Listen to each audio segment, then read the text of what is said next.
الحمد لله نحمده ونستعينه ونستغفره ونؤمن به ونتوكل عليه ونعوذ بالله من شرور أنفسنا ومن سيئات أعمالنا من يهده الله فلا مضل له ومن يضلل فلا هادي له ونشهد أن لا إله إلا الله وحده لا شريك له ونشهد أن سيدنا ومولانا محمدا عبده ورسوله أما بعد قال الله تعالى في القرآن المجيد والفرقان الحميد أعوذ بالله من الشيطان الرجيم بسم الله الرحمن الرحيم قل هو الله احد الله الصمد لم يلد ولم یولد ولم یکن له کفوا احد صدق اللہ العظیم۔ تمام تعریفیں، حمد و ثنا، بزرگی و برتری صرف ایک اللہ کے لیے جس نے مجھے اور آپ کو انسان بنایا، تمام مخلوقات کا سردار بنا کر پیدا کیا۔ خدا چاہتا تو ہمیں دوسری مخلوق بنا کر پیدا کر سکتا تھا، لیکن یہ اللہ کا ہم پر بڑا کرم ہوا کہ اس نے انتہائی شرافت ہمیں بخشی اور تمام مخلوقات کا سردار انسان بنا کر اس دنیا میں پیدا فرمایا۔ پھر اللہ کا ہم پر ایک اور بڑا کرم یہ ہوا کہ اللہ نے صرف ہمیں انسان نہیں بلکہ مسلمان گھرانوں میں پیدا فرمایا۔ دنیا کی تمام نعمتیں ہمیں مل جاتی، گھر، دھن، دولت، کاروبار، اہل و عیال، شہرت، عزت، کوٹھی اور بنگلہ، یہ تمام چیزیں ہمیں مل جاتی، اور اگر ہم اسلام کی دولت سے محروم رہتے تو اس ایک نعمت کے سامنے دنیا کی تمام نعمتیں ہیچ اور بیکار رہتی۔ اس بات پر ہم اٹھتے، بیٹھتے، لیٹتے، ہر حال میں اللہ کا شکر ادا کرتے ہیں۔ لاکھوں اور کروڑوں درود اور سلام ہو تمامی نبیوں پر، خاص کر ہمارے پیارے نبی حضرت محمد مصطفیٰ صلی اللہ علیہ وسلم پر۔ اللہم صلی علی محمد وعلی آل محمد وبارک وسلم۔ محترم سامعین،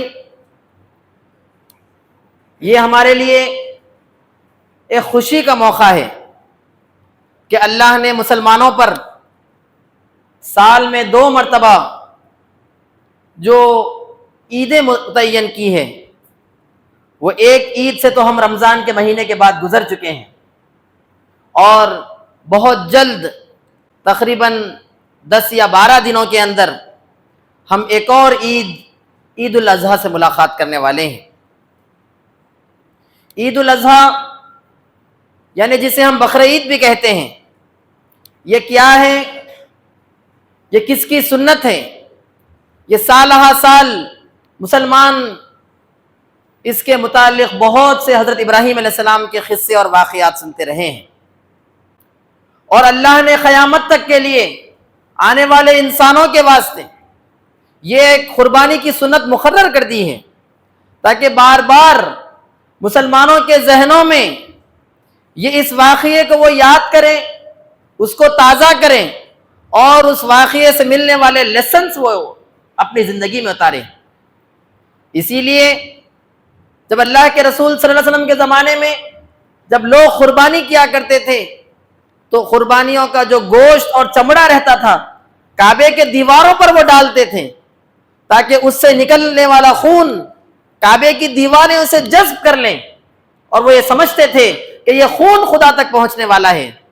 اللہ نے اس کے متعلق قرآن میں کہا کہ نہ تمہاری جانوروں کا خون خدا تک پہنچتا ہے، نہ تمہارا قربانی کیا ہوا گوشت خدا تک پہنچتا ہے، بلکہ وہ تمہارے دلوں کے اندر کا تقوی خدا تک پہنچتا ہے۔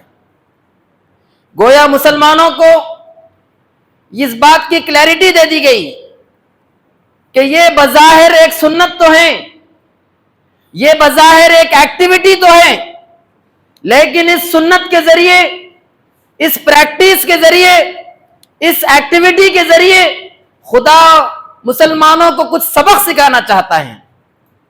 ان کی زندگی کے اندر اس خاص لائف سٹائل کو اتارنا چاہتا ہے۔ اگر ہم نے قربانی کر لی، اگر ہم نے عید الاضحیٰ منا لی، اگر میں نے 2-4 بکرے اللہ کی راہ میں ذبح بھی کر دیے، اور اگر میں نے کچھ بیل کے حصے بھی قربانی کر دی، لیکن وہ خاص ایٹیٹیوڈ، وہ خاص صفت، وہ خاص سبق اگر میری اور آپ کی زندگی میں پیدا نہیں ہوا تو میری اور آپ کی عید الاضحیٰ بہت زیادہ کامیاب نہیں ہوئی۔ دوستوں اور ساتھیوں، وہ کیا سبق ہیں، وہ کیا لیسنس ہیں جو قیامت تک کے لیے اللہ تعالیٰ نے حضرت ابراہیم علیہ السلام کی سنت کے طور پر امت مسلمہ کے لیے رکھ دیا. تقریباً اللہ کے رسول صلی اللہ علیہ وسلم کے زمانے کے 3000 سال پہلے کا واقعہ، اور اگر آج کی تاریخ سے میں ملاؤں تو تقریباً 4500 سال پہلے کا ایک واقعہ، جس کو بنیاد بنا کر اللہ نے قیامت تک کے آنے والے انسانوں کے لیے اس خاص شخص حضرت ابراہیم کو نمونہ بنا کر، آئیڈیل بنا کر دنیا کے سامنے رکھ دیا. حضرت ابراہیم علیہ السلام ایک بت کدے گھرانے میں پیدا ہوئے تھے. ان کے باپ مسلمان نہیں تھے بلکہ وہ بڑے پجاری تھے، اور حضرت ابراہیم علیہ السلام بچپن سے ہی بڑے سلیم الفطرت، اور آپ کی خاص عادت تھی کہ آپ چیزوں پر بڑا غور و فکر کرتے تھے، چیزوں کو ویسے ایکسپٹ نہیں کرتے تھے جس طرح وہ ایگزسٹ کرتی ہے، بلکہ اس پر سوال کھڑا کرتے تھے. جب وہ دیکھتے کہ اپنے ہاتھوں سے باپ ایک بت بنا رہا ہے اور انہی بتوں کو وہ بیچ رہا ہے اور کچھ لوگ انہی بتوں کو خدا کہہ رہے ہیں، تو حضرت ابراہیم کو یہ بات سمجھ میں نہیں آتی تھی کہ یہ کیسا مالک ہے جس کو خود اس کے پیدا کرنے والے انسان کو بنانا پڑتا ہے. یہ کیسا خدا ہے جو اپنے اوپر بیٹھنے والی مکھی کو نہیں اٹھا سکتا. وہ بڑا تشویش میں رہتے تھے. ایک دن اسی تلاش میں حضرت ابراہیم علیہ السلام کہ یہ تو میرے خدا نہیں ہو سکتے، ان کو تو ہم نے ہاتھوں سے بنایا، آخر اس کائنات کا بنانے والا کون ہے؟ بہت بیسک کوشچن کی طرف، بہت بنیادی سوال کی طرف، اپنی زندگی کے بنیادی سوال کی طرف آپ نے اپنے پورے توجہ کو مرکوز کر دیا. اور یہ کوئی انہونی بات نہیں ہے. ہر سلیم الفطرت انسان، ہر لاجیکل اور ریشنل انسان دنیا کی بڑی چیز پر سوال کرتا ہے. اگر اچانک لاک ڈاؤن ہو جائے تو آپ سوال کرتے ہیں کہ لاک ڈاؤن کیوں ہوا؟ آپ کو معلوم ہوتا ہے کہ نہیں، کورونا نام کا ایک وائرس ہے جس کی وجہ سے لوگوں کو ملنے کی وجہ سے وائرس بڑھتا ہے. یہ بہت بنیادی چیز ہے. آپ کہیں پر بھی جاتے ہیں تو یہ سوالات کرتے ہیں. آپ بس اسٹینڈ میں جاتے ہیں تو سوال کرتے ہیں اپنے آپ سے کہ مجھے کہاں سفر کرنا ہے، میری منزل کیا ہے، مجھے جانا کہاں ہے. ان سوالوں کے بغیر میری اور آپ کی زندگی کا ایک پل بھی آگے نہیں بڑھ سکتا. آپ کسی کمپنی میں جوائن کرتے ہیں، کسی جگہ ملازمت کرتے ہیں، جاب کرتے ہیں، تو پہلا سوال کرتے ہیں کہ میری ڈیوٹی کیا ہے، میرا مالک کون ہے، کون مجھے تنخواہ دے گا. یہ بہت بنیادی سوال ہے، کوئی فلاسفیکل کوشچن نہیں ہے.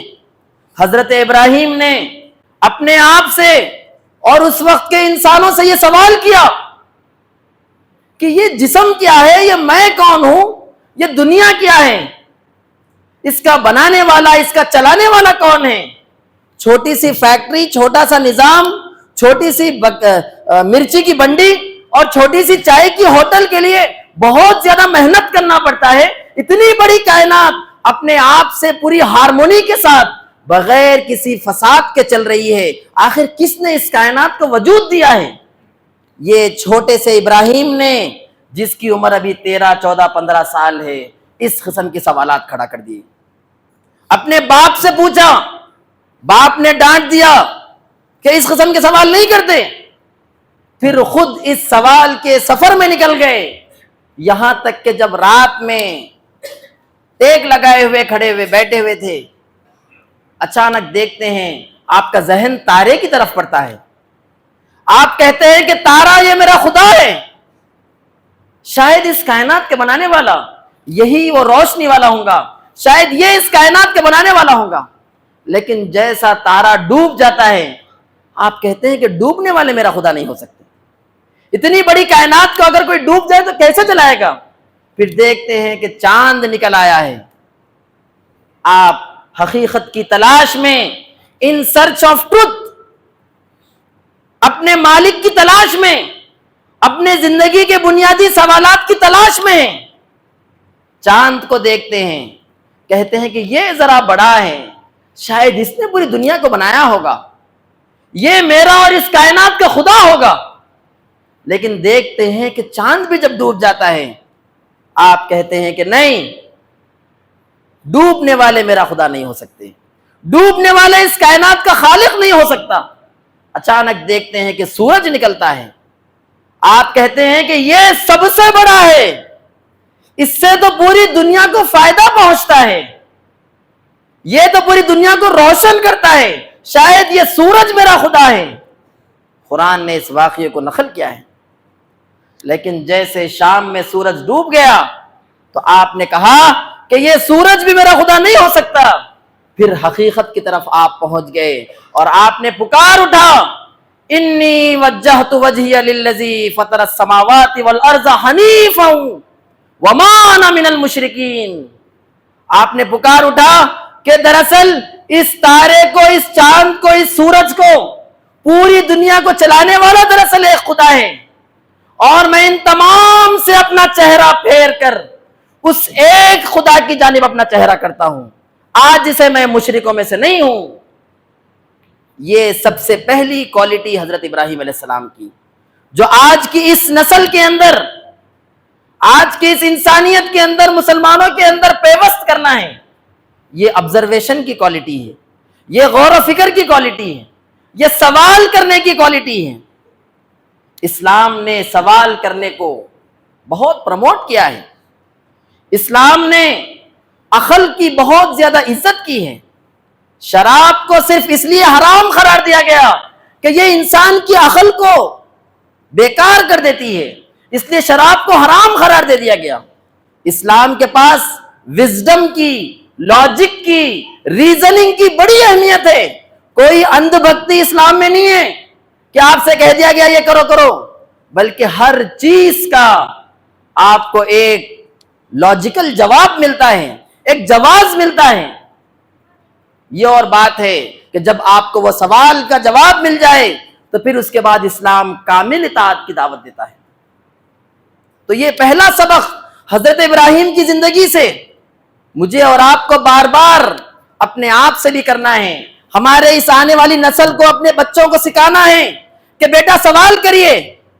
یہی مسلمانوں کی، آپ اندازہ لگائیے کہ ایک غیر مسلم آتھر نے لکھا کہ اسلام کا اس دنیا کو سب سے بڑا کنٹریبیوشن کیا ہے۔ اس نے کہا کہ آپ دنیا کی تاریخ اٹھا کر دیکھیے، آپ دیکھیں گے کہ دنیا سلو ترقی کر رہی ہے، لیکن آپ دیکھیں گے کہ اچانک حضرت محمد صلی اللہ علیہ وسلم کا دور آتا ہے، اس کے بعد دنیا غیر معمولی ترقی کے لیول پہ چلے جاتی ہے۔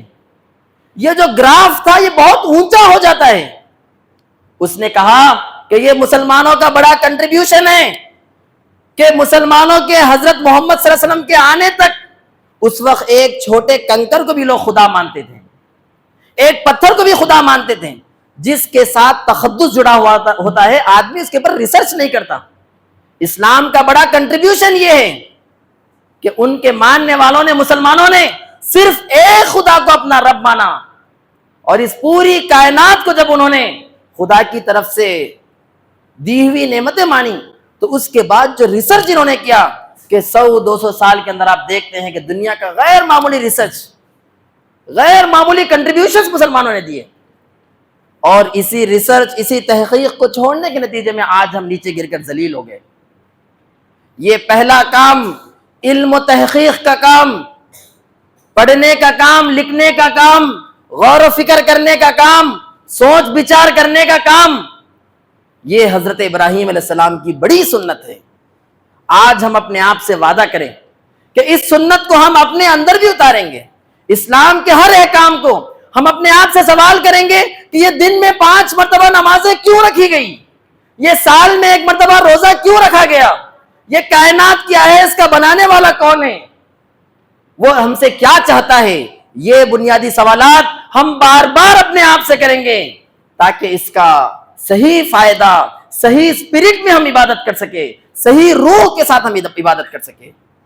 یہ پہلا سبق۔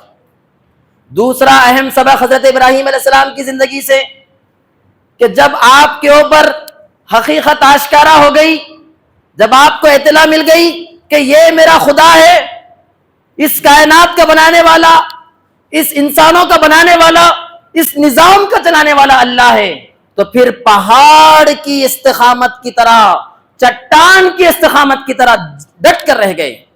دنیا کی کوئی طاقت آپ کو اپنے اس حقیقت سے ہٹا نہیں سکی. قوم نے کہا اے ابراہیم ہم تجھے آگ میں ڈال دیں گے, تجھے اپنے اس عقیدے سے, اپنے اس بلیف سے ہٹنا ہوگا. حضرت ابراہیم نے کہا کہ اس دنیا کا بنانے والا اللہ ہے, اگر اس کی اطاعت میں, اس کی محبت میں اگر مجھے آگ میں بھی پھینکا جاتا ہے تو کیا مسئلہ ہے, اس کا جسم ہے وہ جلے گا, یہ میری اپنی اون پراپرٹی تو نہیں ہے.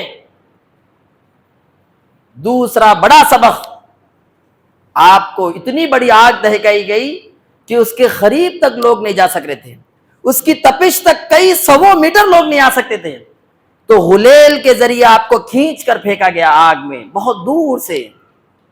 لوگ سمجھ رہے تھے کہ ان آزمائشوں اور عذاب کے ذریعے, ان تکالیف کے ذریعے وہ حضرت ابراہیم کو اپنے عقیدے سے ہٹا سکیں گے. آپ اندازہ لگائیے کہ خدا بھی دیکھ رہا تھا کہ آخر ابراہیم کا ایمان کتنا مضبوط ہے.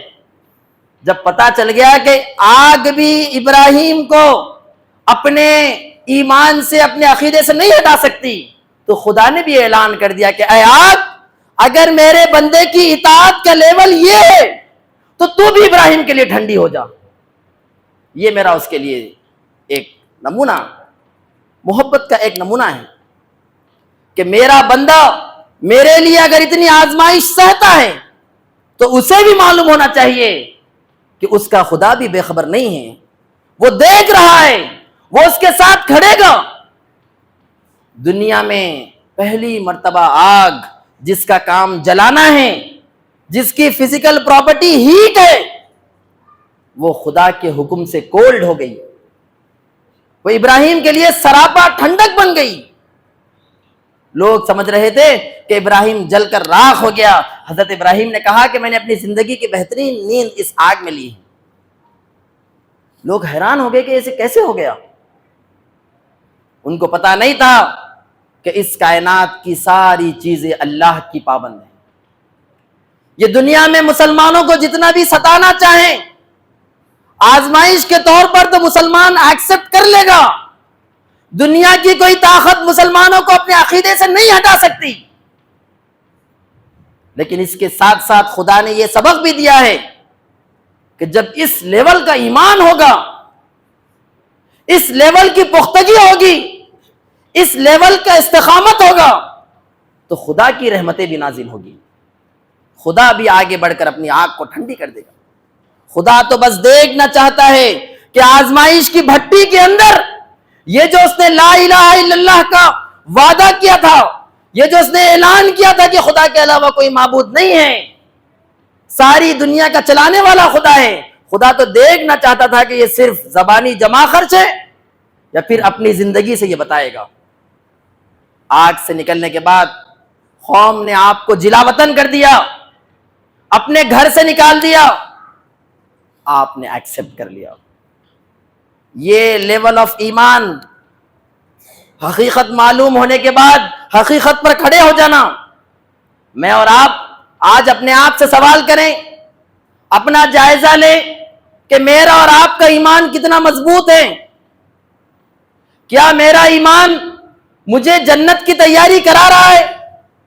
کیا میرا ایمان دوزخ سے بچانے کے لیے مجھے اسٹرگل کرا رہا ہے؟ کیا ایک چھوٹی سی گناہ سے میں اپنے آپ کو نہیں بچا سکتا ہوں؟ چھوٹے سے فائدے کے لیے میں لوگوں کو دھوکہ دے دیتا ہوں. یہ میرا کیسا ایمان ہے؟ چھوٹے سے فائدے کے لیے میں جھوٹ بول دیتا ہوں. اپنی انا کی تسکین کے لیے میں اپنے رشتوں کو توڑ دیتا ہوں. میرا ایمان جنت میں مجھے کیا لے جائے گا؟ وہ اگر اپنی انا کو اللہ کے سامنے نہیں جھکا سکا تو میرے ایمان پہ بڑا کوشچن مارک ہے, سوالیہ نشان ہے. میرا ایمان اگر صبح کی ٹھنڈی میٹھی نیند سے فجر کی آواز پر اگر مجھے نہیں اٹھا سکا تو پھر میرے ایمان میں کوئی دم نہیں ہے, میرے ایمان میں کوئی طاقت نہیں ہے. اگر میرا ایمان ہفتے میں صرف ایک مرتبہ جمعے کی نماز کے لیے مجھے جمع کرتا ہے اور دن میں 5 مرتبہ خدا کے پاس حاضری ہونے کے لیے آمادہ نہیں کرتا تو میرا ایمان کھوٹا ہے، میرے دعوے جھوٹے ہیں۔ میں دنیا کے سامنے اپنی داڑھی، ٹوپی اور لباس کے ذریعے یہ اس بات کا اعلان تو کروں گا کہ میں مسلمان ہوں، لیکن ہر دن اس کے اگینسٹ میں پروف دیتا رہوں گا کہ نہیں، میں خدا کو بڑا نہیں مانتا، میں پیسے کو بڑا مانتا ہوں۔ اگر مجھے پیسے کی لالچ دی جائے تو میں خدا کے خلاف جا سکتا ہوں۔ میں اپنی انا کو بڑا مانتا ہوں۔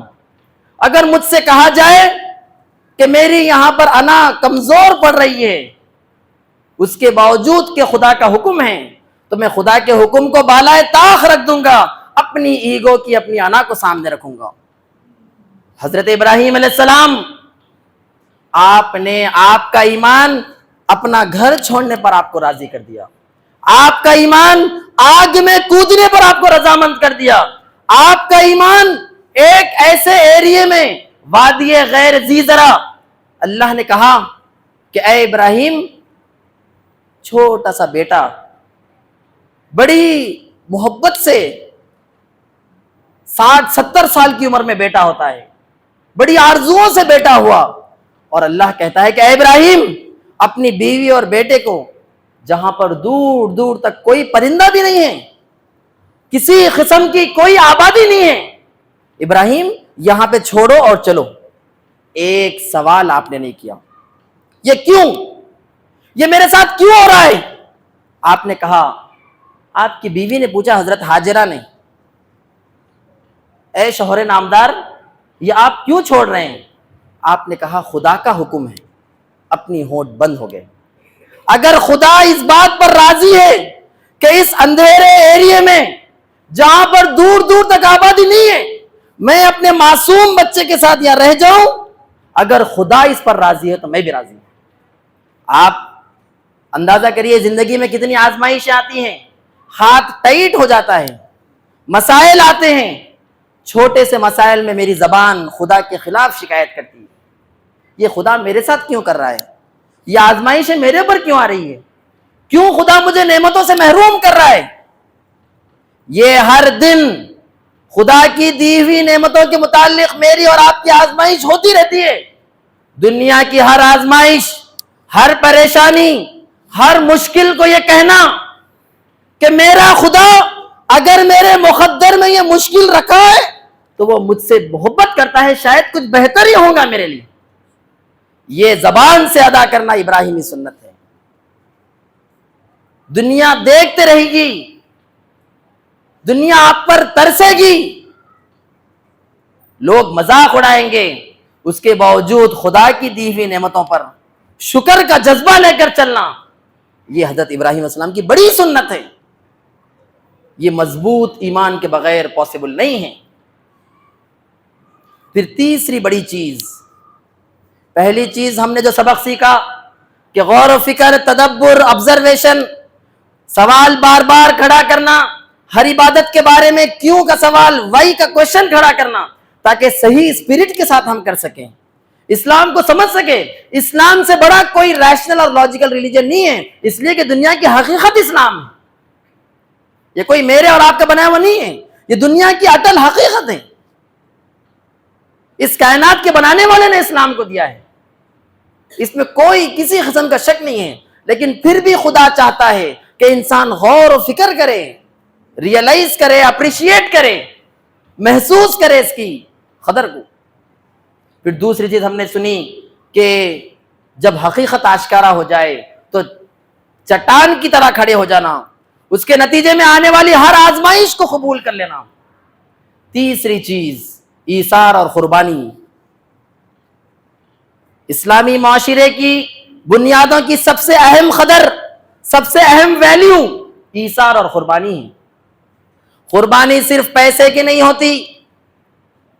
ہم سمجھتے ہیں کہ امام صاحب نے جمعے کے بعد اعلان کر دیا 20 روپے 40 روپے ہم نے ممبر پر رکھ دیے اور میں آپ سمجھتے کہ ہم نے قربانی کر دی۔ نہیں، قربانی جذبات کی ہوتی ہے، قربانی خواہشات کی ہوتی ہے، قربانی محبتوں کی ہوتی ہے، قربانی انا کی ہوتی ہے۔